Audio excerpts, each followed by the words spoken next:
Bonjour et bienvenue dans le podcast Elles Impact, le podcast qui parle aux femmes qui innovent de manière durable. Aujourd'hui, nous sommes avec Sophie Dieng. Et pour commencer, est-ce que vous pouvez vous présenter, nous dire un peu ce que vous faites ? Bonjour à vous, merci de me recevoir sur ce podcast. Alors, qui je suis ?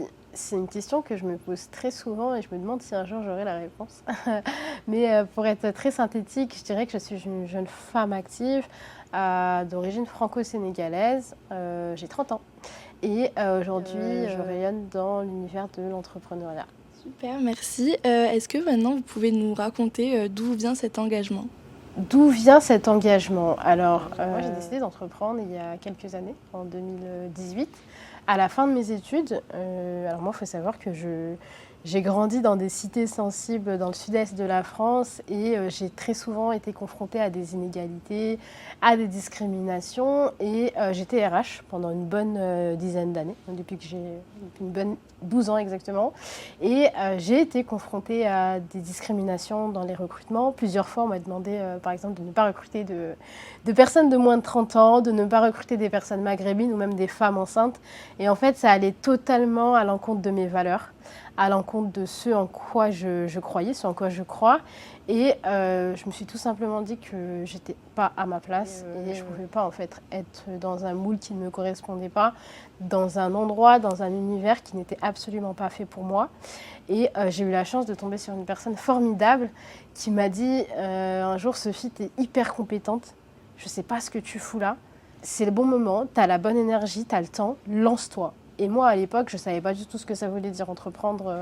Et sans le savoir, en fait, j'entreprenais depuis déjà des années. Pour la petite histoire, j'ai commencé à vendre des glosses à mes copines que j'achetais en gros et que je revendais. Et sans le savoir, en fait, j'avais cette âme d'entrepreneur, mais je l'ai découvert bien des années plus tard. Et donc, pour en revenir à cette rencontre que j'ai eue, ça a été un déclic, en fait. Et cette personne-là m'a dit tu es dans un moule qui n'est absolument pas le tien. Sauf que je ne me rendais pas compte. Et donc, du coup, je me suis lancée un peu par hasard et l'engagement il est venu en fait de ce en quoi je croyais, c'est-à-dire mes valeurs, mes compétences aussi que j'avais acquises dans le domaine des ressources humaines. Et donc, du coup, je me suis lancée tout simplement, ça a été une évidence. Et du coup, j'ai créé ma première entreprise qui est Oser la diversité. Avec Oser, en fait, notre job, c'est de pouvoir accompagner les entreprises à travailler en fait sur tout ce qui est diversité, inclusion, faire en sorte en fait que chaque personne qui entre dans une entreprise soit acceptée avec sa différence, avec son unicité et sa singularité. Donc ça a été le premier projet que je mène du coup depuis des années et à travers plusieurs entreprises. Et à côté de ça, il y a 2 ans et demi, j'ai lancé un accélérateur de projets pour aider des personnes qui, comme moi, ne savaient pas du tout ce que c'était qu'entreprendre, avaient des petites idées mais ne savaient pas comment ça se passait. Donc du coup, j'ai créé InPower qui reflète un petit peu ce qu'on fait avec Oser pour aider des personnes qui ont une individualité, ont une singularité à trouver leur place dans le monde de l'entrepreneuriat. Donc c'est 2 cheminements totalement divers mais qui se retrouvent à un moment donné. Du coup, toutes ces actions que vous entreprenez avec vos différentes entreprises, ça se passe plutôt dans la région grenobloise ? Alors, avec Oser, initialement, en fait, on est né à Grenoble, sauf qu'en fait, on a été appelé très vite à Paris. Par exemple, on a travaillé il y a 2 ans pour une entreprise sur le projet des JO, où on accompagnait la ville de Paris à travailler sur le recrutement de personnes issues de l'insertion, toujours en lien avec la diversité. Donc on est très vite parti. Sauf qu'en fait, moi, j'avais à cœur de travailler dans la région. Et donc, du coup, aujourd'hui, on a la chance de pouvoir être mandaté, par exemple, par le département de l'Isère, pour travailler auprès des entreprises sur tout ce qui est recrutement inclusif. Donc, du coup, on va dire qu'on a un impact assez large, assez national, mais toujours avec cette envie d'impacter la région. Moi, je suis originaire de Grenoble et mon but, c'est vraiment de pouvoir travailler sur ces sujets-là, aller toujours plus loin dans la recherche en termes de discrimination, d'égalité des chances, de singularité et de diversité, et de pouvoir aider les entreprises de la région à travailler sur ces sujets-là.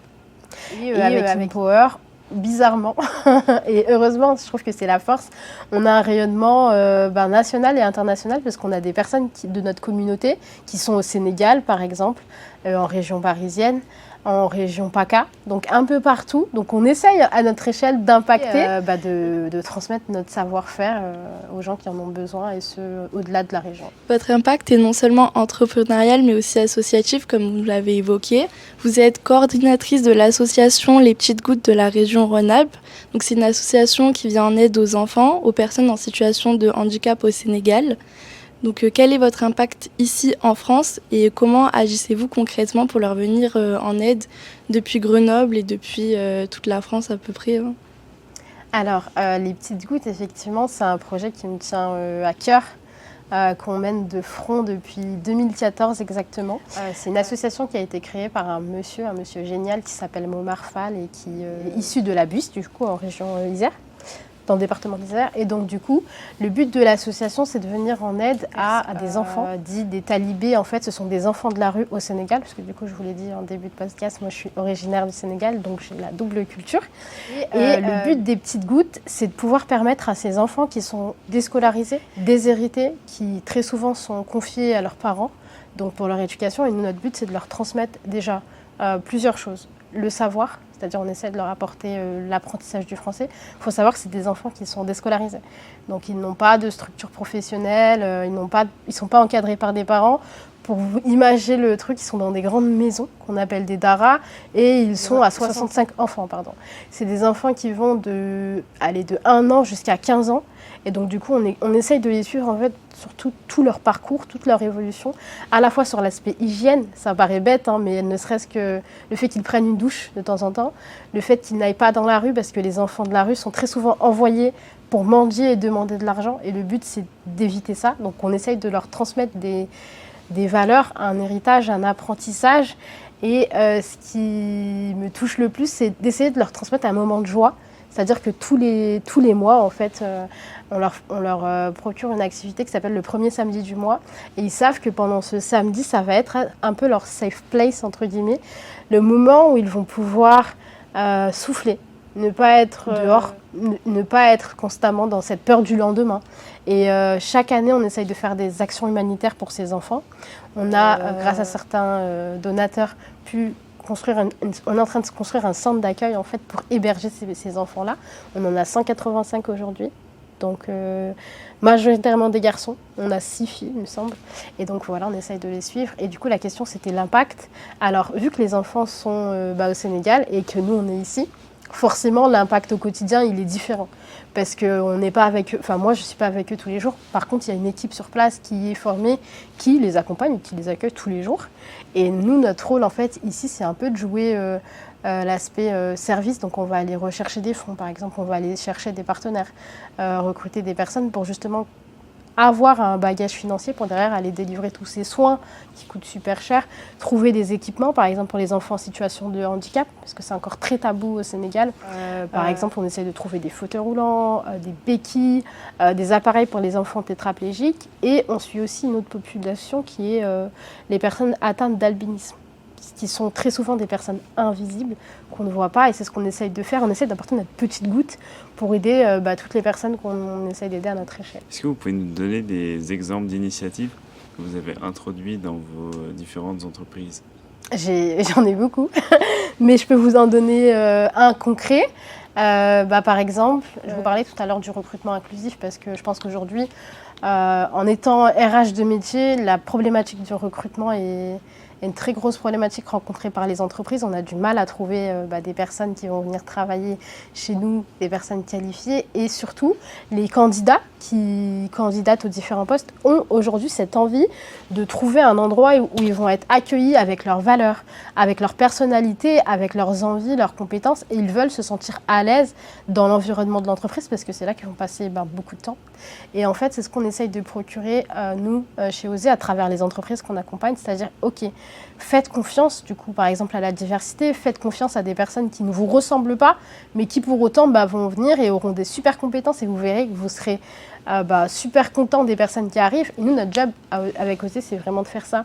Dans le cadre du recrutement inclusif, c'est vraiment de pouvoir montrer aux entreprises que c'est possible en fait. Et on est super fiers que le département de l'Isère nous ait fait confiance sur ces sujets-là, parce qu'on est amené en fait à aller discuter avec les entreprises en direct, en leur transmettant des valeurs, en les sensibilisant sur le sujet. Et ça, c'est un réel impact, parce que bien sûr, nous, on sensibilise, on suit sur le long terme, mais l'idée, c'est que derrière, eux, ils peuvent mettre en place dans leur entreprise des vraies choses concrètes, des actions pour leurs collaborateurs, des sensibilisations qui vont vraiment durer dans le temps, et ça n'a pas de prix. Est-ce que vous pouvez nous parler un peu des enjeux relatifs à l'impact sur le territoire où vous n'êtes pas tous les jours ? Je vous ai beaucoup parlé d'Oser. Je vous ai également dit en début de podcast que du coup j'avais lancé un projet qui s'appelle InPower. Du coup, pour rappel, InPower, c'est un accélérateur de projet qui aide des personnes à se développer et à évoluer professionnellement. Et l'impact qu'on a avec InPower, et on en est super fiers, c'est qu'on a une communauté en fait à travers, comme je vous le disais, l'Europe, l'Afrique et la France. Et l'impact qu'on a, c'est qu'aujourd'hui, nous, on est basé à Grenoble. On est une toute petite équipe basée à Grenoble de 4 personnes et on se rend compte qu'avec les formations qu'on transmet, cette communauté dynamique, entre guillemets, le fait qu'on apporte et qu'on transmet une expérience, un savoir-faire, de la confiance, parce que des fois, on a juste besoin d'un peu de confiance et de motivation. On se rend compte qu'on a un vrai impact sur les 50 personnes qu'on a déjà accompagnées. Et derrière, nous, on est trop heureux quand on voit qu'il y a des personnes qui nous font des avis super positifs et qui sont trop contents d'être passés par notre communauté.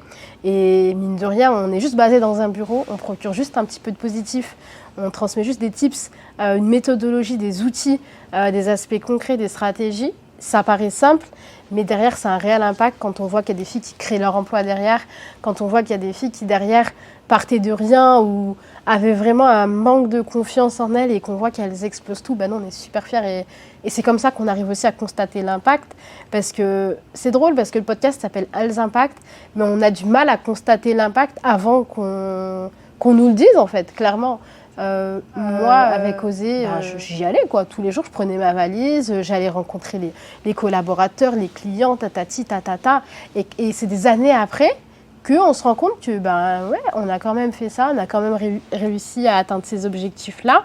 Et c'est quand on nous fait un retour d'expérience, quand on nous fait un feedback, en fait, positif, qu'on se rend compte qu'on a vraiment impacté la vie des gens. Ou alors, quand on a des personnes qui nous ont vus, par exemple, lors d'une masterclass ou d'un événement et qui nous disent « Ah Sophie, t'as changé ma vie », je trouve que ça, c'est génial et c'est comme ça qu'on se rend compte de l'impact qu'on a eu. Vous avez parlé des belles histoires de vos actions. Vous avez pu voir qu'il y avait un vrai impact. Est-ce que vous avez d'autres moyens de vous assurer que cet impact est durable et qui peut bénéficier au plus grand nombre? Il y a 2 moyens concrets qui sont les résultats. Est-ce que derrière, à la fois avec Oser, est-ce qu'on arrive à voir que les entreprises ont adopté des nouvelles sensibilisations? Est-ce qu'elles ont adopté des nouvelles actions pour toujours travailler sur ce qui est diversité et inclusion? Et derrière, on arrive à le voir. Si derrière, elles ont recruté, par exemple, des personnes issues de QPV, donc quartier prioritaire de la ville, est-ce que derrière, elles ont recruté des personnes en situation de handicap? Ça se mesure, en fait. Dans certains cas, l'impact est mesurable. Et c'est ce qu'on essaye de faire. On essaye de mettre en place des vrais indicateurs. Et nous, et je pense que c'est ce qui nous différencie, on a un vrai suivi. C'est-à-dire que des entreprises qu'on a accompagnées, 6 mois après, moi, je les appelle pour savoir où est-ce qu'elles en sont. Est-ce qu'elles ont quand même besoin d'aller plus loin, d'approfondir, etc. Et en fait, avec InPower, c'est la même recette. C'est-à-dire que des personnes qui ont lancé des projets, etc., 6 mois après, on leur demande où est-ce que vous en êtes. Est-ce que ça avance? Je suis un peu connue pour ça, c'est-à-dire que moi, je mets des coups de pied. Je mets des coups de pied aux fesses lorsque les choses ne sont... J'ai aucun mal à aller voir un directeur général et à lui dire « tu n'as pas fait le job, on recommence ou on avance ». Parce que c'est génial d'être tout beau, tout rose, d'être tout bisounours tagada, mais c'est pas ce qui va faire avancer les choses. Et c'est comme ça qu'on peut réussir à constater un impact, c'est par le résultat et derrière le suivi de ces résultats. Ça peut paraître très mathématique, mais on n'a pas le choix en fait. On est obligé de le calculer et on est obligé de voir si ce qu'on fait, ça marche. Et si ça ne marche pas, on voit comment on l'améliore et on recommence. Est-ce que vous avez une anecdote de quand vous donnez des coups de pied aux fesses, par exemple, à des directeurs généraux qui n'ont pas respecté le travail que vous avez fait auparavant? J'en ai beaucoup. Je peux vous donner une anecdote qui s'est passée il n'y a pas très longtemps d'ailleurs, où j'ai accompagné une entreprise dont je tairai le nom, qui affichait des choses géniales. C'est-à-dire qu'elle affichait... des super beaux résultats.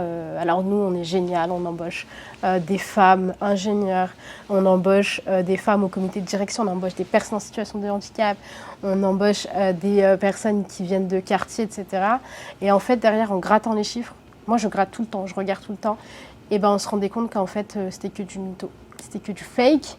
Et en fait, je suis allée afficher ça au DG et je lui ai dit en fait, qu'est-ce qui se passe? Il y a un vrai décalage entre ce qu'on voit dans les bureaux et les chiffres qu'on nous présente. Et en fait, derrière, je me suis rendu compte que le DG n'était pas du tout au courant de ce qui se passait. Donc lui avait affiché, Mais derrière, c'était ses équipes qui n'avaient pas fait le job, tu vois. Donc derrière, il a fallu tout reprendre. Du coup, ce qui est bien, c'est qu'on a poussé un coup de gueule à 2. Mais c'était nécessaire parce que derrière, on se rend compte que s'il n'y a personne qui met de coup de pied aux fesses, tu reviens 5 ans, 10 ans après, c'est toujours la même chose, quoi. Donc c'est important. Il faut le faire, il ne faut pas toujours rester lisse parce que les choses ne changent pas. Et est-ce que vous pouvez nous parler de vos futurs objectifs, peut-être créer d'autres entreprises ou... Créer d'autres entreprises pour l'instant, pas tout de suite. J'essaye de me concentrer sur les 2 qui me prennent énormément de temps. Et avec Oser, le but c'est de continuer à transmettre. On a des nouveaux consultants qui nous rejoignent et le but ça va être de moi prendre du recul, on va dire, plus former mes consultants et les laisser aller rayonner sur le territoire et aller transmettre toujours les valeurs d'Oser. Pour moi, dégager plus de temps sur InPower et derrière pouvoir accompagner beaucoup plus de personnes parce qu'on se voit en 1 an et demi, on a accompagné environ une 50aine de projets. Et on se rend compte qu'il y a beaucoup de demandes. Donc le futur objectif, c'est d'accompagner le plus de personnes possible et de se développer à l'international. Quels conseils donneriez-vous aux entrepreneurs qui aspirent à avoir un impact significatif, des actions RSE, que ce soit au Sénégal, en France ou ailleurs? Aux entrepreneurs qui aspirent à avoir des projets RSE, la première des choses, préparez-vous à prendre des claques. Non, en toute transparence, mais c'est une vérité. Pourquoi je vous dis ça? Parce que aujourd'hui, on s'intéresse de plus en plus à l'écologie. On s'intéresse de plus en plus aux valeurs sociales, aux valeurs sociétales et aux valeurs environnementales.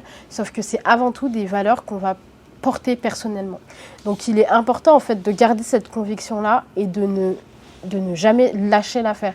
C'est-à-dire qu'en fait, vous allez être confronté à des personnes qui clairement ne vont pas être intéressés par ce sujet-là. L'écologie, ça ne va pas leur parler. L'environnement, ça ne va pas leur parler. Le traitement des déchets, ça ne leur parleront pas et ils ne vont pas avoir l'intérêt tout de suite. Aujourd'hui, un peu plus parce que du coup, on avance et on en parle beaucoup plus.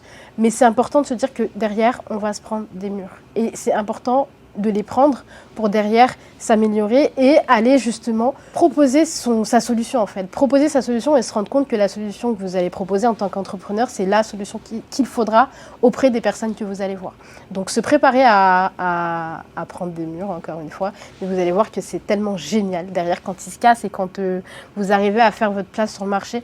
J'aurais pu vous dire oui, l'entrepreneuriat c'est génial, vous allez voir, on va vous faire confiance tout de suite. Ça arrive, attention, mais c'est très rare. Mieux vaut se préparer à avoir quelques retours négatifs, mais vous allez voir derrière, forcément, il y en aura des positifs et l'impact il sera encore plus grand parce que vous allez voir que ce que vous faites, ça a vraiment de la valeur. Pour finir, une dernière petite question. Vous donnerez quel conseil à un étudiant pour impacter pendant ses stages, en association, en alternance? Être étudiant, je trouve que c'est un statut qui est génial parce que à la fois, vous allez apprendre beaucoup de théorie, mais derrière, on va vous donner plusieurs opportunités, plusieurs dispositifs de faire des stages. Donc, n'hésitez pas à aller taper à différentes portes. N'hésitez pas à vous renseigner, à faire des stages, même des mini-stages ou des immersions auprès d'entreprises, dans des endroits, que ce soit des endroits publics ou privés, qui peuvent vous accueillir. Et derrière, vous allez voir que vous allez vous construire une sorte de bagage. Aujourd'hui aussi, grâce à Internet et les réseaux sociaux, on peut apprendre beaucoup de choses. Et ce que je conseillerais, c'est clairement de pouvoir emmagasiner. Mieux vaut prendre un maximum d'infos et construire derrière un parcours qui va vous ressembler. C'est-à-dire, si vos parents vous imposent de faire des études dans la finance et que non, vous êtes plutôt intéressé par l'art ou autre chose, renseignez-vous à fond et faites des choses qui vous plaisent, faites des choses qui vous ressemblent. Et surtout, on a le droit de se tromper. Moi, j'allais faire des études en éco-G avant de valider un double master en audit social. Donc ça a totalement rien à voir. On se rend bien compte que la norme, à mon époque, c'était d'aller en fac d'éco-gestion. Sauf que j'ai pris un chemin tout autre. Donc c'est important de faire des choses qui nous ressemblent, on a le droit de se tromper. Et derrière, vous allez voir que la route, elle va être magnifique. Merci à vous, Sophie Dieng, d'avoir accordé de votre temps à notre podcast Elles Impactent aujourd'hui. Nous espérons que cet épisode aura permis à nos auditeurs d'apprendre de nouvelles choses sur le monde de l'entrepreneuriat et peut-être même inspirer certaines personnes à innover. Et n'oubliez pas de vous abonner, de partager, de rester connecté pour ne rien manquer des prochains épisodes. À bientôt.